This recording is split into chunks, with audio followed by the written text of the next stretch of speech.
Time for today's AM Minnesota program. My guest today is Tony Mans, who's the Director of Food Sourcing for Second Harvest Heartland. Good morning, Tony, and welcome back to the program. Good morning, Jerry. Thanks so much for having me today. Well, there's two programs as we look toward Thanksgiving that I always like to get on. One is with Steve Olson, the Executive Director of the Minnesota Turkey Growers.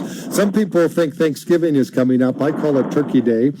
But Steve will be on the program next week. And the other one that I always like to get on, obviously, is you, Tony, to talk about those, that are less fortunate and maybe are hungry. And that's where you come in with Second Harvest Heartland.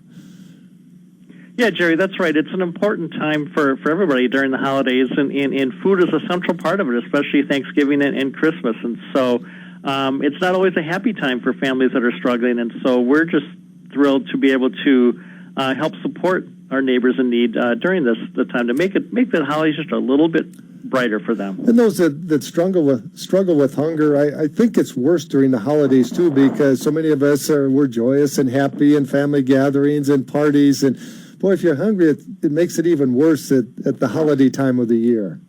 Yeah, there's a lot more pressure for a variety of reasons. I mean, heating expenses are going to start to go up. There's always more pressures on everybody's budgets to buy holiday gifts, and pressures also at when there are so many family gatherings. You're expected to bring a dish to share and things like that, and if you don't have the resources for it, you don't feel comfortable. There's a lot of pressure to really enjoy the holidays, and so it is a really challenging time for a lot of families. Well, Tony, why don't you mention how you work with all of these local food shelves? Just about all the communities, they have a local food shelf. Well, you kind of work with all of those, don't you, in a big way sometimes? We do. What Second Harvest Heartland does is we're a food bank, and so what we do is we kind of gather food from a variety of different sources, whether it's manufacturers, whether it's grocery stores or farmers. We bring it into our distribution center and then distribute it to food shelves. And in fact, 71% of all of the food that's distributed at food shelves in our area comes from Second Harvest Heartland. So, we're thrilled to have such great partners in the community that are really doing the heavy lifting by giving the food to the end clients. But we're just trying to gather as much food as we can to support them, and it's a great system. So is that the difference between a food bank and a food shelf then? Because we're all familiar with, as I mentioned, our local food shelf. Right, that's exactly right. The difference between a food bank and a food shelf is we're kind of the distributor and distributor on behalf of the food shelves. So, if Malta-Meal has a truckload of cereal to donate, they really can't deliver that to a food shelf. So they deliver that to us, and then we can deliver it to a food shelf in quantities that they can manage. And so that's really what we do for a big part of your listening area, but also there's another food bank in Rochester called Channel 1 that really does the same thing for the southeastern corner of the state. So how big an area do you cover then with Second Harvest Heartland? Do you go up in the metro area and farther? How big a territory is it, Tony? So we have a total of 59 counties. We have 41 counties in Minnesota. If you kind of draw a straight line from the Twin Cities over to St. Cloud and go all the way over to the South Dakota border and then go south, we have much of that area. So it's a very large area. And then Channel 1 covers the southeastern corner of Minnesota. So we have 41 counties in Minnesota and then 18 in western Wisconsin. So it's a very large area. And are there counterparts to Second Harvest Heartland covering like north in Minnesota? Are there counties then? Yes, sir. There's food banks. There's 5 of them in Minnesota, so there's also one in Duluth. There's one in Grand Rapids in the north central part of the state, and then Crookston in the northwestern part. And so we all work together by sharing food. We share some of the produce that comes from the farmers, so we can really make an impact statewide. It's not just, we don't just service the Twin Cities, but we really are supporting the entire state. And so if a large donation comes in, then instead of it going to the landfill or go to waste, you know the people that could use it. So you kind of pull those levers and do the organization to get it distributed throughout as big an area as is needed to utilize that food. That's exactly right. A lot of the products are donated to us are still very much in great condition. They're still very much wholesome and safe to eat, but maybe they're coming close to their use-by date. And so by having the broad reach that we do with all the other Minnesota food shops, we're able to turn it very quickly and efficiently to get it out to our neighbors in need before it reaches a condition where it can't be consumed. Well, Tony, if you can stand by, we have to take a break for the markets, and we'll continue with today's AM Minnesota. My guest on the program today is Tony Mans, who's Director of Food Sourcing for Second Harvest Heartland. Tony, before the break, you mentioned how you work with a lot of local food shelves on big contributions. And you mentioned, for example, malto meal. Maybe there's a problem with the boxes and the printing. There's nothing wrong with the food, and maybe there's a whole truckload of it. Well, you then can get it to the folks that need it in as big an area as it takes. That's right. That's really the role we play, is to take that product that's so generously donated by food companies and get it to those that need it. And we just have a tremendous showing of support from the community, especially in southern Minnesota. There's a lot of companies in southern Minnesota that support us, including Schwann's, Hormel, Faribault Foods, Genio, and all the canning companies, Lakeside Foods, Seneca, and Birdseye. And so, we're just really, really pleased to have such a broad range of support and very, very generous companies that donate their product to us so we can get it out to the neighbors that really need it, especially during the holiday season. I grow canning crops for Birdseye, and I've also grown for Seneca. And then you get into late fall, all at once I'll get the letter in the mail that says, we can buy corn or peas. Maybe it's a can that got dented. Or, so they can't put it out in the normal channels. There's nothing wrong with the food, and we can buy those at a very reduced price set. Well, maybe there's a whole pallet or 2 or 3 pallets or a truckload that happens to. So then they contact you, and you can get it out to as big an area as is needed to utilize all that food.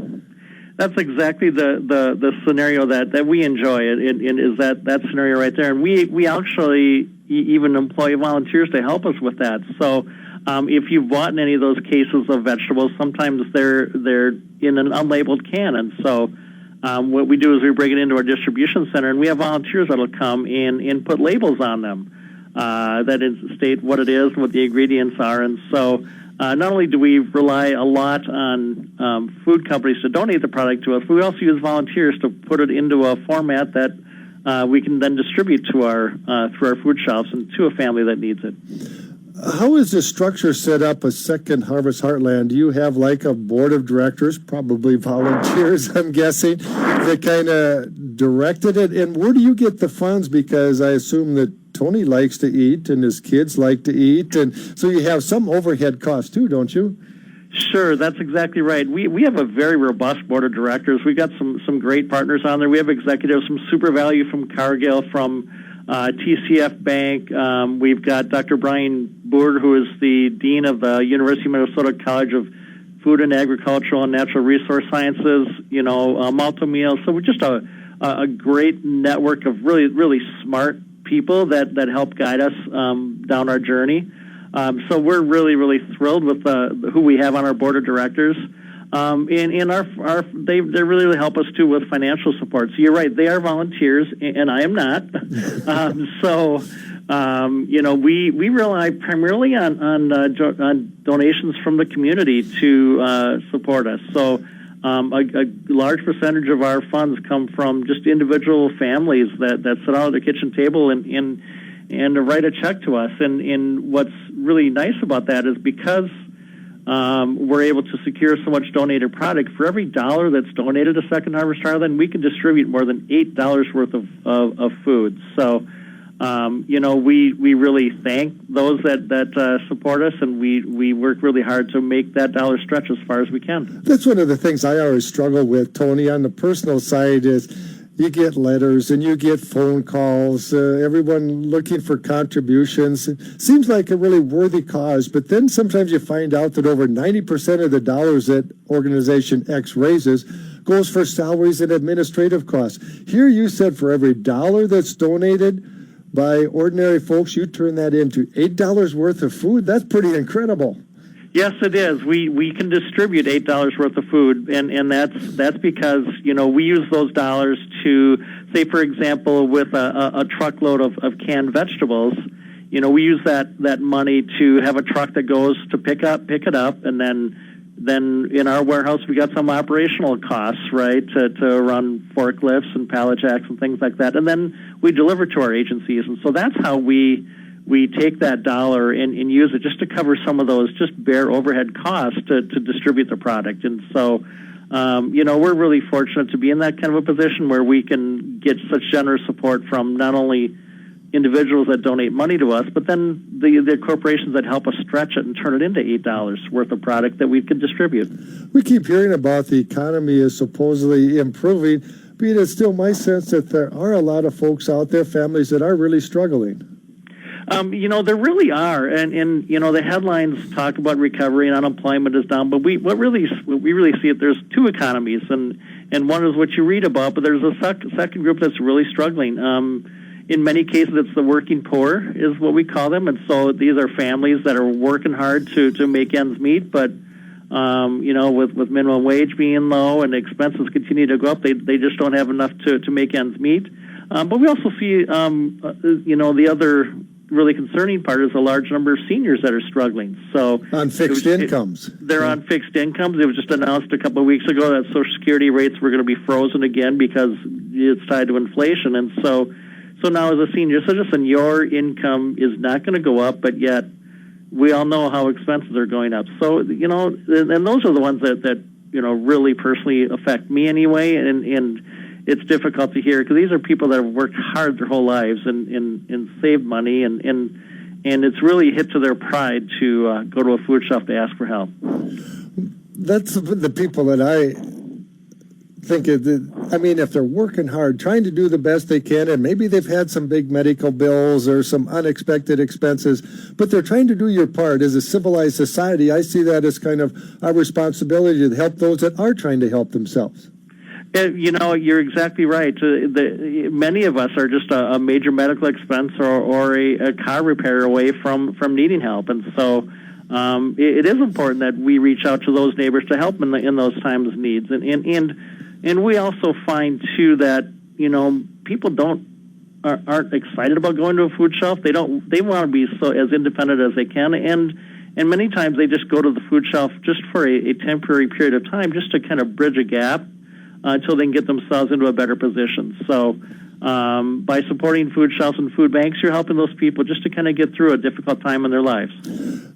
Most times when you say a food shelf, people think of canned goods or maybe something that's in a box that's very storable, long shelf life. But having visited with you in the past, I know that you guys come up with a lot of fresh food too, even meat that you get distributed. So it kind of changed that perception of what a food shelf is. Yes, it's been a big change in the Hunger Relief System over the last really just not that many years, just 4, 5, 10 years, where we do receive more and more fresh product, and fresh being fresh produce, but also meat and baked goods and things like that from grocery stores. So in fact, last year 49% of the food we delivered was considered fresh. And not, which means not canned, and so that's been a big deal for us because it means that we're able to distribute more nutritious product, which is certainly very important for those that are struggling. I thought of you last about middle of August. The canning company I work with, because they had such good yields, they budget for like 7 ton an acre sweet corn when everybody's get 8, 9, and sometimes more. Well, all at once they can't process all of it, so every once in a while they have to pass a field. Mine was one of them that got passed. I found out on the Saturday, later on in the afternoon, so I ran out Sunday morning after church. It was already denting. So I thought, well, I don't think anybody wants to eat this anymore. But if it still would have been good, I would have called you to see if you answered your phone on a Sunday, Tony. Well, if it's you calling, Jerry, I'm always going to answer the phone. All right, let's just say that to start. But that happens, more than you would think, and we all hate to see it happen. But the reality is, farmers, whether they're growing, for contract processing needs, or if they're growing to sell to Cub Foods or grocery stores, you're making your plans in January to try and project and predict what produce you're going to need at any given time. And so you can make the best of plans and the best of budgets, but Mother Nature kind of rules all, right? And so, having greater yields is a great problem, right? And so we've developed a program called Share Fresh, which is really focused on capturing the surplus produce from farmers and getting it out to, bringing it through our system out to our neighbors that need it. So we've been very excited about that, and we capture just millions of pounds every summer of fresh, sweet corn, potatoes. We're getting a lot of squash right now, cabbage, cucumbers, peppers. Maybe some apples this fall? Apples. We're getting a lot of apples. Yes, a lot of apples, especially from southeastern Minnesota area. I think we had about 17 different types of produce this last summer that we were able to get from farmers because they didn't have a market for it. Well, I didn't think anybody wanted to eat my sweet corn that was starting to dent, but I did think of you, and I remembered the story you told once of, I've forgotten how many acres, but you guys went out and harvested it, and it ended up feeding the hungry in 3 or 4 different states. Yeah, we've done a program in a number of different ways where we will go out and either with volunteers, but or even work with the canning companies. Well, they'll deliver some of that product to us, and we'll share it. We'll package it up and then share it with other states. And then, in fact, that happened this year too. As you know, it was a very great growing season as far as the weather goes, and so. And sweet corn is so unpredictable that, we found ourselves with more sweet corn than what we can handle. And so, again, this summer, we shared sweet corn, potatoes, carrots, cabbage with food banks in other parts of the country, and so that they could use it to help their neighbors. And now, as winter comes in Minnesota, we've got plans to reciprocate it. So we know people in Florida and Texas and California, really all across the country, we have access to some of that other produce where, we can now bring it up and distribute to our neighbors. So produce has become such an important part of food shelves now, and they really enjoy having access to that nutritious product. And so we're doing everything we can to try and have it available, not only just during our growing season, but all year round. Whenever I go to the grocery store, you go to the bakery department, and sometimes you can get different produce that's like day old. You can buy it at a discounted price. But what happens to the rest of that? Or I walk by the deli. Maybe I've gotten home at 8, 9 o'clock at night, and they're kind of closing up, and you see this whole case full of perfectly good food that's probably going to get thrown out, maybe?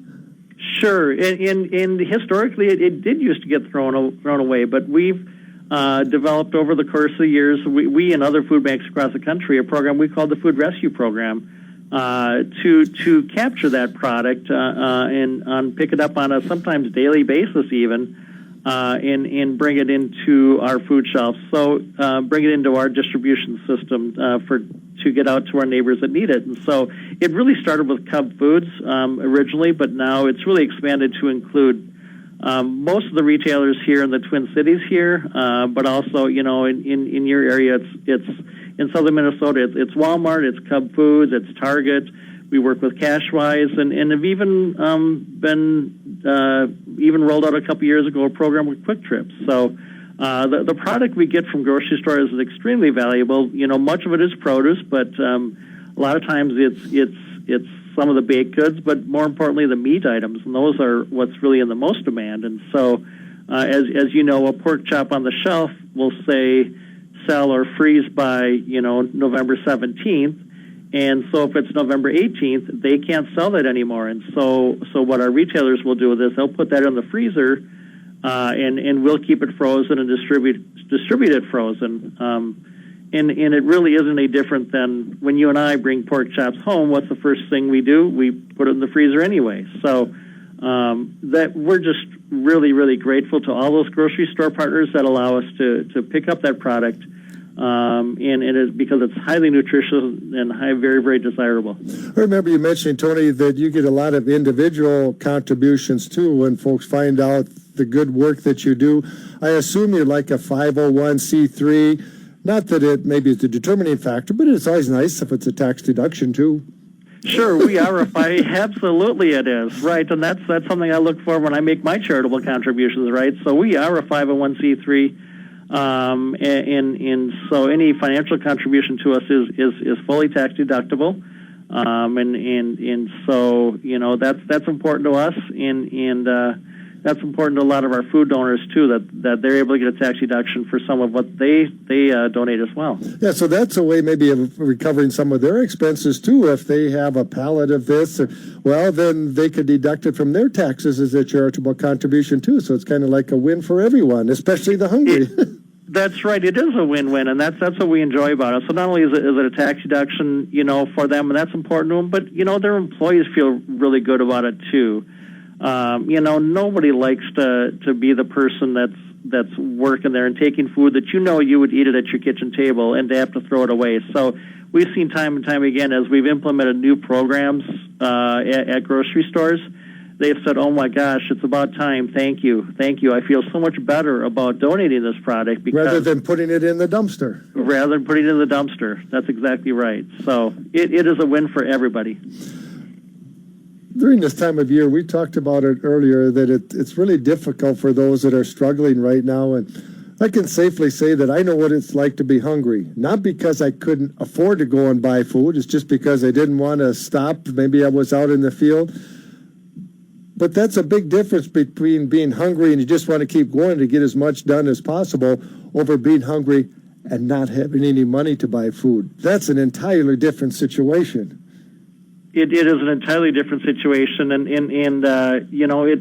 it is really difficult because people feel so helpless, right? They want to be able to feed their families, and in fact, we've talked to some of our different clients at food shelves, and I've got a brief story of someone named Heather where we just asked her, what does it feel like to be at the holidays and not have enough money to put food on the table? Because she also has a dream for a better future for her family, and she said, and I'm quoting, she says, "It's a struggle. We want to be happy during the holidays, but it can be really frustrating trying to get everything in order." She says that you're pressured to provide for your children the same way you always have, even if you're not in the same place financially. And so whether it's having visitors over to bring a dish to share, or you always have to feel like you're keeping up with everyone else. And so it's really a hurt to your dignity and your pride to not be able to keep up with everybody else, I guess, but more importantly, make the holidays special for your children. So, it is a challenging time, but we're in the business, along with all the generous support we get from the community of making the holidays brighter for people like Heather.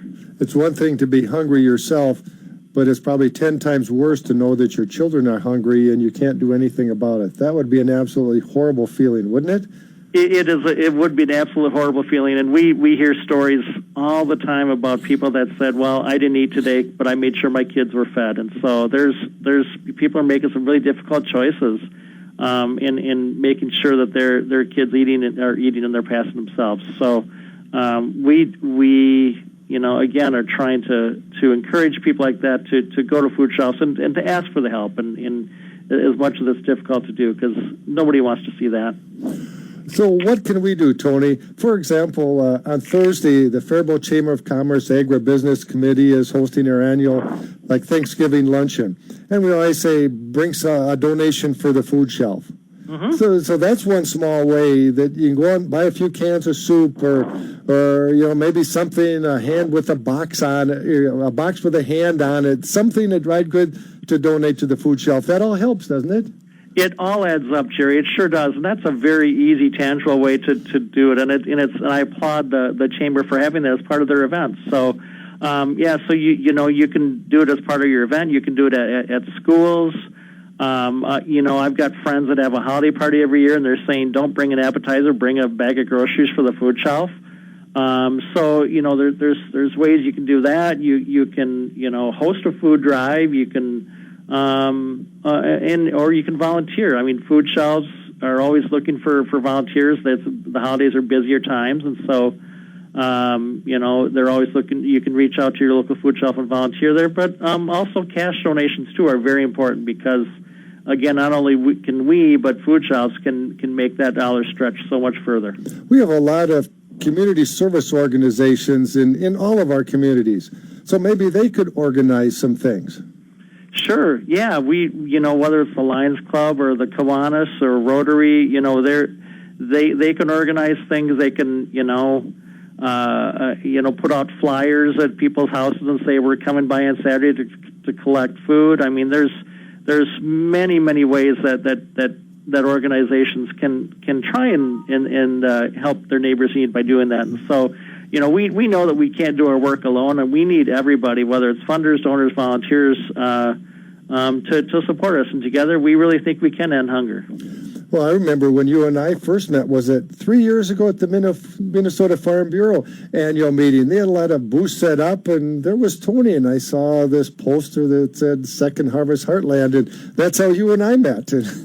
It is how you and I met at the Minnesota Farm Bureau convention, and so that's another example of somebody who really supports us. The Minnesota Farm Bureau, invites us to their convention every year. They actually, as part of their convention, they have a group of attendees that will come volunteer at one of our facilities, and then Saturday afternoon at their luncheon, they're going to present us a check. So. I just saw Kevin Papin the other day, the president of Farm Bureau. He's a great guy and a great supporter, and so we really enjoy the support we get from the Minnesota Farm Bureau. Well, we only have about a minute and a half left, Tony, but if someone wants to maybe get involved, help out however they can, maybe the place to start would be their local food shelf, but also maybe in a bigger way. You mentioned warehouses and need for volunteers. They could go to your website, too, and maybe get more information and talk to someone. Sure. Our website is loaded with information on how to help, and so our website is www.2harvest.org. If you're closer to Channel 1's to Channel 1 in Rochester, you could also check out their website too. I'm sorry, I don't have it handy, but I'm sure if you went to the Google and put it in, you could find it. Any search engine, I just typed in, spelled out Second Harvest Heartland, and your website popped right up. So. Sure, yeah. Right. So there's lots of ways we can help, and we really, our mission statement is to end hunger through community partnerships, and we can't do it alone. We need the help of everybody to help end hunger. From the big contributions, the businesses you mentioned, to Jerry picking up a cans of soup when I go to the Thanksgiving luncheon on Thursday. Mm-hmm. You bet. It all adds up, and so we're just really pleased to be able to work with so many generous people. And I see the generosity every day, and unfortunately, you always hear the bad news in the headlines, and so I feel really fortunate to be able to see all the good things that people do. Well, Tony, we've got to run. We'll see you up at the Minnesota Farm Bureau annual convention this weekend. Thank you so much, Jerry. It was my pleasure. Tony Mans with Second Harvest Heartland.